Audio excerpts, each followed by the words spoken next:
उस वक्त मैंने कहा शायद वाकई मुझे लाइक कर रहा है, मैं भी मतलब लालच में आ गई। 5 मिनट उसने कहा 5 मिनट वेट करो मैं आ रहा हूँ। मैंने 5 मिनट का आधा घंटा हो गया, मैंने फिर कॉल की तो वो कॉल ना उठाए। जो अपनी माँ को धोखा दे के जाती हैं, जो बाप को धोखा दी जाती हैं, भाइयों को, बहनों को, अपने शोहरों को, अपने बच्चों को धोखा दे के उधर जाती हैं, तो वो उधर क्या करती होंगी?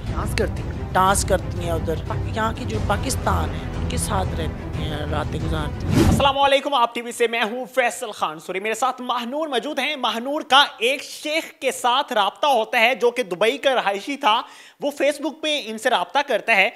चूंकि महानूर एक डांसर हैं, अपने डांस की वीडियोस सोशल मीडिया पे अपलोड करती थी, डेट्स वाई उस शेख ने इनसे राब्ता किया था और उसने कहा, उसने लालच दिया कि मैं तुम्हें दिनों में अमीर कर सकता हूं अगर तुम दुबई आ जाओ। उसने वीज़ा भी भेजा, पैसे भी भेजे, ये दुबई गई। वहां जाकर इनके साथ जो उसने किया इंतहाई अफसोसनाक था। लेकिन इन्होंने वहां जाके दूसरी लड़कियां जो पाकिस्तान से दुबई गई थी उनके मुंह से क्या कुछ सुना और वो क्या कुछ करती हैं, सुनकर आप भी हैरान रह जाएंगे। तवज्जो के साथ सुनिएगा, मुकम्मल वीडियो लाजमी देखिएगा, लाजमी हर जगह शेयर कीजिएगा। महानूर, हुआ क्या था? दोस्ती कैसे हुई थी आपकी शेख के साथ? जी अस्सलाम वालेकुम। सबसे पहले ये है कि मैं यहाँ पाकिस्तान की नॉर्मल सी डांसर थी। डांस करती थी आप? हाँ, मैं डांस करती थी, प्रोग्राम फंक्शन वगैरह करती थी। मुझे शादी हाल में या स्टेडियमों में इस तरह बुकिंग होती थी मेरी, मैं इधर नॉर्मल नॉर्मल करती थी फंक्शन। तो मैं साथ साथ अपनी ना आईडी बनाई थी फेसबुक की? हाँ, महानूर के नाम पे। तो वहाँ पे मैंने अपनी फेसबुक आईडी एक मैंने गाना पोस्ट कर दिया, मतलब डांस का? हाँ, डांस का। तो काफ़ी कमेंट आने लगे। कोई तो गालियाँ भी देता था, कोई अच्छा नहीं कहता था, कोई अच्छी कमेंट करता था। वहाँ पे ना एक दुबई से एक शेख था, तो मैं पूरा नाम नहीं लूँगी उनका, शेख था वो। तो उन्होंने मुझे कमेंट करने शुरू कर दिए। मैं आई लाइक यू, ये मतलब उसने बहुत बहुत I love you, I miss you, आप क्यूट हो, सो नाइस, मुझे आप जितनी भी मैंने डांसर देखी हैं आप बहुत बहुत अच्छी लगी हैं। मुझे प्रेस कर रहा था, मतलब कि अपनी तरफ खींच रहा था। तो मैं कोई इग्नोर कर जाती थी। कुछ दिन उसने मैसेज किए, कुछ दिन 1-2 दिन मैसेज करना छोड़ दिया। दूसरे दिन फिर उसने मेरे मैसेंजर पे आकर मैसेज करना शुरू कर दिया, कॉलें करनी शुरू कर दी। मैं काटती रही। तो उसने एक वॉइस भेजी कि महानूर आप अपना व्हाट्सएप नंबर दें, मैं आपको बहुत पसंद करता हूँ, लाइक करता हूँ, आप मुझे बहुत अच्छी लगी हैं। मैंने कहा I am sorry, I am no WhatsApp use करती हूँ भी, मैं नहीं करती व्हाट्सएप यूज़। तो कहते नहीं आप झूठ मार रही हैं, व्हाट्सएप यूज़ करती हैं। मैंने फ़ोन काट दिया। फिर उसकी कॉल है। उस वक्त मैंने कहा शायद वाकई मुझे लाइक कर रहा है, मैं भी मतलब लालच में आ गई। मैंने कहा आज तक मुझे इस तरह तो कभी नहीं किसी ने कॉल नहीं की, चलो जो भी है। मैंने कहा चलो नंबर दे। मैं कहा ठीक है ये ले नंबर दे। उस कुछ दिन हमारी से बातें होती रही, हम मतलब रिलेशन में रहे।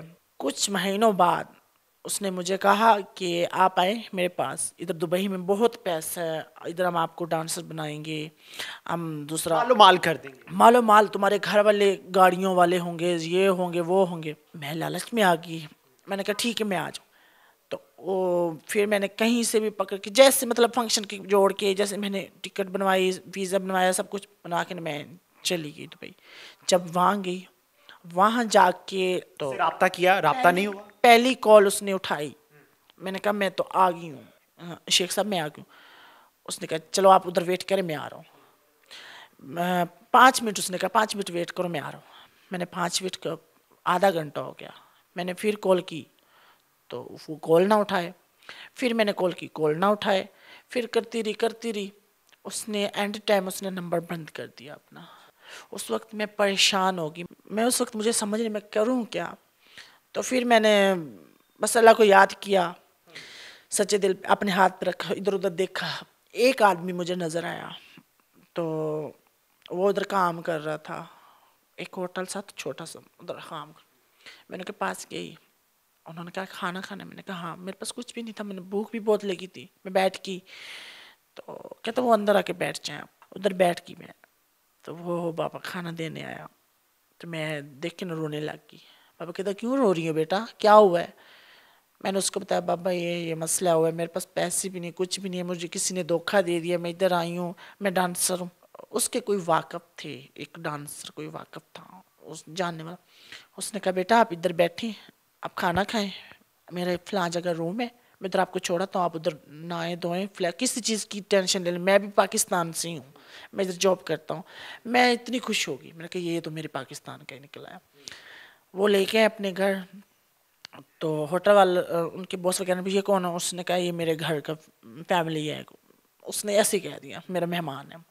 मैं उनको मकान पे छोड़ के आया, वो मुझे छोड़ा है मकान पे, मैं गई तो वहाँ पे ना उसने कुछ दिन ठहर के ना, एक दिन उसने छुट्टी की काम पे, उसने कहा कि मैं फ़लाँ जगह जा रहा हूँ, वहाँ पे ना एक डांसर है, मैं उनसे बात करता हूँ, आप डांस अच्छा कर लेती हैं ये वो। मैंने कहा मैं बहुत अच्छा कर लेती हूँ, आप, मैंने उनको चेक भी करवाया, ये मेरी मूवी है ये। उसने कहा बहुत अच्छा करती हैं, फिर आप इधर फेमस हो जाएंगी। मैं उसके सहारे गई, वो मुझे उससे अटैच करवा दिया उसने। वो कुछ दिन तो मेरे साथ सही चली, मतलब कि फंक्शन पे ले जाती थी, वो भी मेरे साथ फ्रॉड ही करती थी। मतलब कि जो पैसे होते हैं मुझे थोड़े से दे देती। उस वक्त मेरी भी वैल्यू, वो ज़्यादा फेमस थी, वो ज़्यादा फेमस थी, पहले की थी। तो आस्ता आस्ता लोग मुझे लाइक करने लग गए, आस्ते आस्ता मैं निखरती गई, स्टेप बेहतर होते गए। बेहतर होते गए, मैं अच्छी बनती गई। उसने ना आके ना मुझे छोड़ दिया, उस डांसर ने भी धोखा दे दिया। फिर उसके बाद मैंने सोचा कि मैंने अल्लाह को, या अल्लाह आपका सहारा है, मैं खुद ही चलूँगी। मैं आस्ता आस्ता अपनी वीडियो पोस्ट करती रही, टिकटॉक बनाती रही, उसी बाबे के घर में रह के टिकटॉक बनाती रही, पोस्ट करती रही, डांस वगैरह प्रैक्टिस करती रही। लोग मुझे लाइक करने शुरू हो गए। अल्लाह का शुक्र करती हूँ कि आस्ता आस्ता आस्ता लोग मुझे अपने फंक्शनों पे बुलाना लग गए, जाती जाती जाती कि आज उस अल्लाह का शुक्र है, आज मेरे पास बड़ी बड़ी गाड़ियाँ हैं, बड़े बड़े घर हैं, बड़े बड़े सब कुछ है। वहाँ पे जो पाकिस्तान से जाती हैं लड़कियाँ, उन लड़कियों से भी आपकी मुलाकात होती थी, तो वो लड़कियाँ कैसे ज़िंदगी बसर करती हैं, किन को धोखे दे के आती हैं, क्या होता है वहाँ पे? देखिए ना, जो यहाँ से पाकिस्तान से दुबई जाती हैं, घर वालों को तो यही पता था हमारे बच्चे कमा रही हैं, हमारी बेटियाँ ऐश कर रही हैं, हाँ, तो उनको तो नहीं पता होता क्या करती हैं वहाँ। जो अपनी माँ को धोखा दे के जाती हैं, जो बाप को धोखा दे जाती हैं, भाइयों को, बहनों को, अपने शौहरों को, अपने बच्चों को धोखा दे के उधर जाती हैं, तो वो उधर क्या करती होंगी? डांस करती हैं। डांस करती हैं उधर। पाकिस्तान में सभी फैमिली मेंबर्स को धोखे दे के जाती धोखे दे के जाती हैं, उधर जाकर डांस करती हैं, एंजॉय करती हैं, फुल मज़े ये वो। बट ऐसा होना नहीं चाहिए था। उनके अब हालात, हर यहाँ की जो पाकिस्तान है उनके साथ रहती हैं, रातें गुजारती हैं, उधर होटलों पे रहती थी, एंजॉय फंक्शन वगैरह, पार्टीज में भी जाती पार्टीज। पाकिस्तानी लड़कियाँ वहाँ के शेखों को खुश करती हैं। यस, वहाँ के शेखों को खुश करती हूँ। जैसे मैं करनी गई थी, मैं तो दूसरा लालच में गई थी, मुझे और किसी, मैं तो इस वजह से मेरे कुछ घर के हालात ऐसे थे। इसी तरह उनके भी हालात खराब होते होंगे बट लेकिन उनको शौक भी होता है। उनको शौक भी होता है, कोई जिम्मेदार की भी होती हैं, ये नहीं होती। गरीबों की बेटियां होती हैं, जिम्मेदार गरीब, कुछ गरीब की थी, गांव वगैरह की। हाँ गांव की, तो कुछ जिम्मेदार जैसे कि कराची हो गया, लाहौर हो गया, इस तरह की बड़े बड़े शहरों की थी। हाँ, तो वहाँ पे कुछ शौक से करती थी, कुछ मजबूरी से। सुना जी आपने कि किस तरह से इनके साथ एक अफसोसनाक वाक़या पेश आया, और फिर वहाँ पे मौजूद लड़कियाँ जब इनसे मुलाकात करने के लिए आती थी या मिलती थी तो अपनी बातें शेयर किया करती थी। और इन्होंने मुझे बताया कि वहाँ पे लड़कियाँ दुखी नहीं होती कि वो अपनी फैमिली को छोड़ के आई हैं, बल्कि वो खुश होती हैं कि शुक्र है हम पाकिस्तान छोड़ के आ गए अपनी फैमिली को, फैमिली गरीब थी तो क्या हुआ, हम यहाँ पे पैसा नहीं कमा सकते अपना जिस्म दिखा के। इंतहाई अफसोस की बात है, इंतहाई अफसोस की बात। मुझे हैरानगी हुई ये सब कुछ सुन के। इस वीडियो को ज़्यादा से ज़्यादा शेयर कीजिएगा ताकि ये पैगाम आम हो कि दुबई में जो लड़कियां जा रही हैं वो धंधे के लिए, गलतकारी के लिए और डांसर बनने के लिए जाती हैं। इसी के साथ इजाज़त चाहूँगा। अल्लाह निगहबान।